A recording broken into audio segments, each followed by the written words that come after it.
Good morning. It's really early in the morning.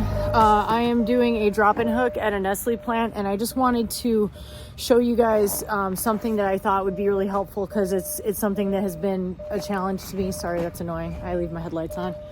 I'm stuck underneath this trailer that I'm trying to pull out from after I released the kingpin, which I have a button in my truck that does that because I'm fancy.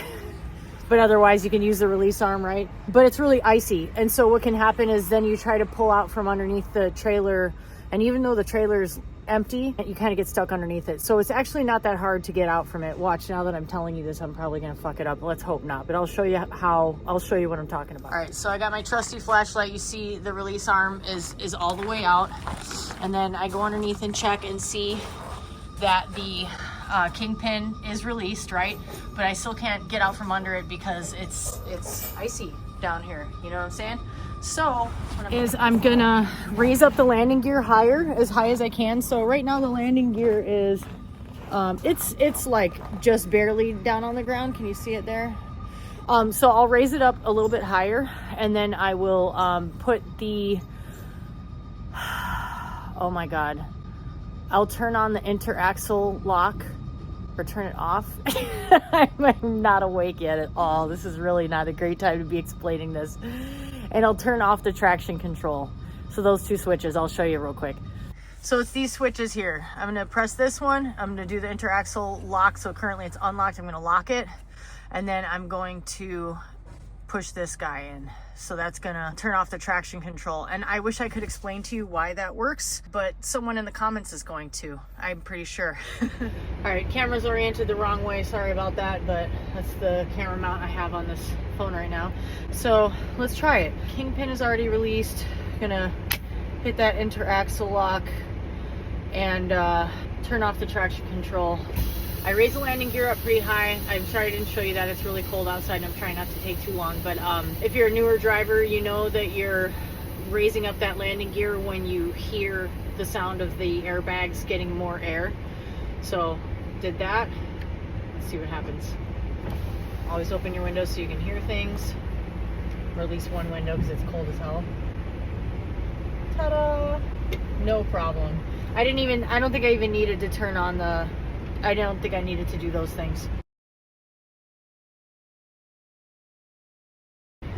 But just in case, because it's icy, but it's not like deeper, it's not super crazy, if that makes any sense. And then remember to turn that back off, the interaxle lock. I remember to unlock it again before driving and turn the traction control back on.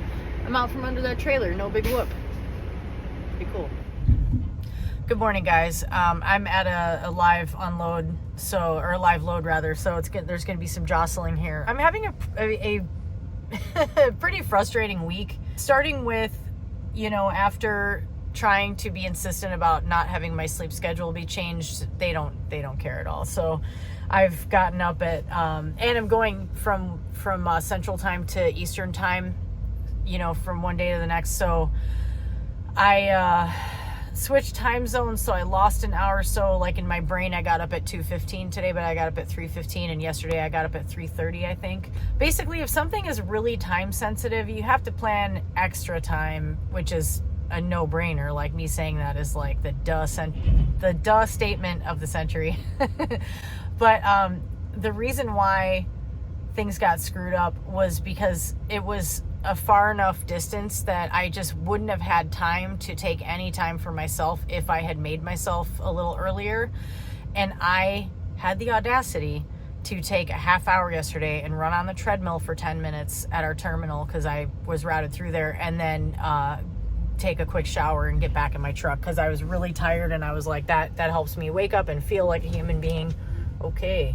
A little aggressive there, buddy. The other thing that's going on that's really frustrating, that's adding to the unpaid time and labor situation is, and I was actually thinking I should just make a video where that's all I do is document an entire day of unpaid time and labor, because there's so much of it. It'd be like, be a 6-hour long video. No, I'm just kidding. But it would, it goes back to the journalistic principle of show, don't tell, versus me, rather than me bitching and complaining about stuff, I could be like, okay, so now I've been sitting here for an hour and I'm not getting paid, and now I'm doing this that's not paid. Well, the latest thing is my company is doing annual inspections on all the trailers, and I can't be too upset about this because it's something that needs to be done. And I guess that's probably the downside of working for a large company that does have a good safety rating. And so they, you know, you would rather have this kind of situation than the alternative, which is driving equipment that's not being consistently monitored. So, you know, I'm trying to be open-minded about it, but basically what's been happening is they're routing us to our terminals for fuel. They route you through our terminal, and then the very nice young man who always remembers my name, and I don't remember his name, but he's very friendly, and he's always very on top of things, and he always catches things that need maintenance, which is great when you need to take that trailer and leave, and you can't, because once they flag that shit, you're stuck. So twice this week, he's flagged a trailer that I was trying to take out of there, and now that I understand it better, I understand that if I need to keep moving, I just can't stop for fuel there. I have to accidentally forget to do that fuel stop or not have time to do that fuel stop and then contact fuel and routing and talk to the extraordinarily cranky individual who always answers the phone there, who really hates his fucking job. And I have to get routed somewhere else for fuel, because otherwise then you go sit in maintenance. You sit outside the maintenance bay door. It says, just sit and wait in your truck. We will be with you shortly. And you sit there for an indefinite period of time, and you have no idea how long that shit is going to take. And I did that the other day. I got ready to start my day. I was feeling good. It was right after coming back from home time. I was like, okay, I'm ready to drive now. You know, I've had enough rest and downtime. Even though I didn't get enough sleep the night before, it's really hard to adjust from home time to being back on the road. And I grabbed an empty trailer. I found one relatively quickly, and I was so happy, and I was like, all right, but I had to fuel. And this was the first I learned of these annual inspections, and the kid tells me I can't take that trailer without stopping in maintenance. And I was like, oh, hell no. I took the trailer back there and sat there, and then I was like, fuck this. I sat there for like 15 minutes, and then I said, forget it. And I went and dropped that trailer and grabbed a different trailer and just left. So these are the things that eat your time and eat your day. And then they send me this place that's time sensitive. And another thing, I'll show you a picture here. Do not do this in a truck stop. If you're going to park on the perimeter, one of the two of these drivers that are on the outer edge of this picture, the outer right side edge of this picture, one of the two of them should not have parked where they did, because neither one of them is in an actual parking spot, and because they parked there, they limited the access to get out of that truck stop. So I had to go around the other way, and there were so many trucks parked and hot shots and stuff parked along the perimeter. It was that Lebanon truck stop in Indiana. If anyone knows of that one, it's on I-65, or is it 465? One of the two. It's a big flying J. But it's crazy. That's another big thing in trucking. Like I never knew before I became a driver. It is probably high on the list of most stressful things you deal with as a driver, is finding places to park. You know, it's just super stressful. And I had a hard time getting out of there.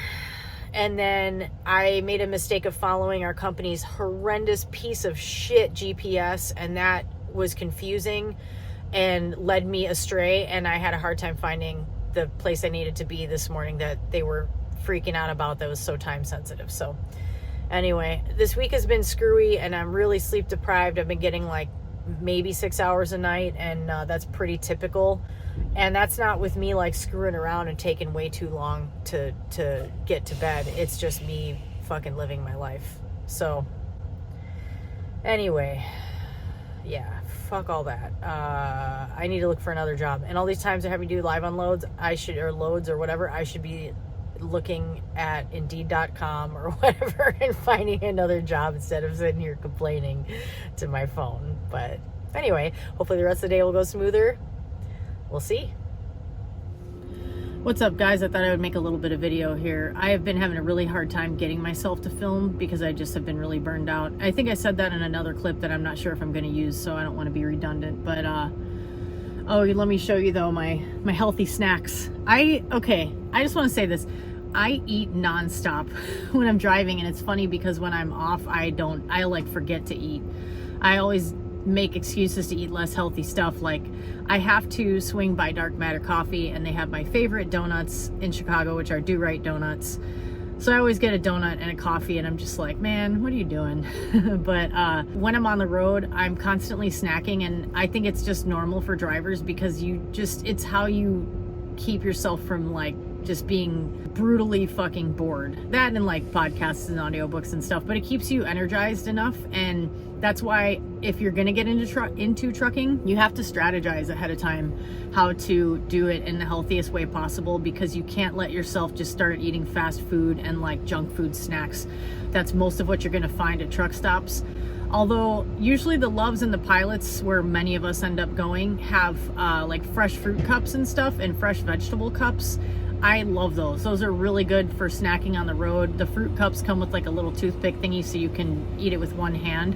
And I get like cantaloupe, and sometimes I get blueberries, and I use blueberries in my little breakfast protein pancake cup thing that I make. And I get pineapple. That's always good, like pineapple chunks. But oh, and I put on makeup today because I had time, and I've been dying to wear makeup, and it feels really good. So I made a handy dandy peanut butter sandwich, and then of course I have my bottle of water because I finished my coffee, so I switched to water. And I've got a Granny Smith apple, and I've got a cup full of some other veggies. This cup is all stained yellow. I need to get a new one. This thing's like cracked. But it's what I make my morning drink in, and that's like turmeric, fiber, apple cider vinegar, orange juice, black pepper, cinnamon, cayenne. What else do I put in there? And water. I think that's everything. Oh, and I put collagen protein. I have that first thing every day, and it makes me feel good. And then this is like tomatoes. You can barely see, but there's tomatoes and clementines. I always forget that word. And some super greens, which I absolutely love. That's finger food just as much as chips or any kind of candy or whatever. And the thing about eating on the road that you have to think about is, it's kind of simple to think of it in the idea of what goes up must come down, or like the yo-yo effect of like food and caffeine and all these things that we ingest. If you eat something that's sugary or like not sustaining or devoid of nutrients, is the more important point. It's not the end of the world if you eat sugar, but obviously if you eat a lot of excess sugar, it's going to cause you to put on weight because you can't burn it when you're sitting on your ass all day. I still eat too much sugar, man. I always eat chocolate during the day too, I'm not gonna lie. But if you're not getting nutrients in, your body's gonna keep telling you to eat more. So that's why I try to eat stuff like that that's nutrient dense. And when you're not used to eating that way, it can be an acquired taste to just eat raw handfuls of greens, but they're delicious. They're flavorful. They have moisture in them that you crunch them and you get like juice out of them that has flavor. It's like, I don't know if that's weird to people, but that helps me a lot. To try to stay healthy while I'm nonstop eating food all day long. Like when I'm tired, I'll eat those clementines, and they help me wake up a lot because it's like the acidity and the sweetness and just the activity of eating something, but it's not something that I feel like is gonna cause me harm to eat it. So anyway, this day has been total bullshit from the start, and I've just been trying to like stay positive about it. I wish I had gotten a little video because the sunrise was epic today. It was unreal. It was like neon, like wispy neon pinks across the sky. It was breathtaking. And when that was happening, I was in the midst of the fucking trailer goose chase, and I was just so frustrated, and like I couldn't be bothered to take the time to take a video. But it was just like, I finally found a trailer, I hooked up to it, I entered it into the computer, and then all of a sudden I'm doing my safety check and I see that it has a loose brake cover on it that has to be repaired, and I'm like, you gotta be kidding me. And then I finally grabbed this trailer, which actually, these trailers our company uses has those stupid wings on the back that are a bad idea, the trailer tails, because they always get damaged by people backing them into things. So they don't work right. Or like if it's cold outside, they're a bitch to use. They're so stupid. Whatever fuel they save, they probably cost more, and the repairs are required because people are tired and they forget those things are out, and then they back into something or whatever. This one has like part of the trailer tail is just broken off, but I don't even have them like folded outward, and I don't give a shit. Anyway, I'm glad it's a nice day. It's taking them a really long time to load me, as I expected that it would. And I'm headed up to a place in Wisconsin that's kind of far north, and I'm worried that I'm gonna end up running low on time today. I'm pretty sure I'm going to. And as I was on my way here, the GPS was acting up. Our company GPS does this fun thing now. When you're leaving the terminal that I leave out of, it automatically tries to reroute you and says you're off route. So I called Fuel and Routing and told them, hey, this thing is saying that I'm off route already. And she's like, oh yeah, it's been doing that for months. And I'm like, okay. I'm over dealing with these kinds of problems that just aren't being remedied. Like, what are you guys doing? You know, why do you handicap your drivers?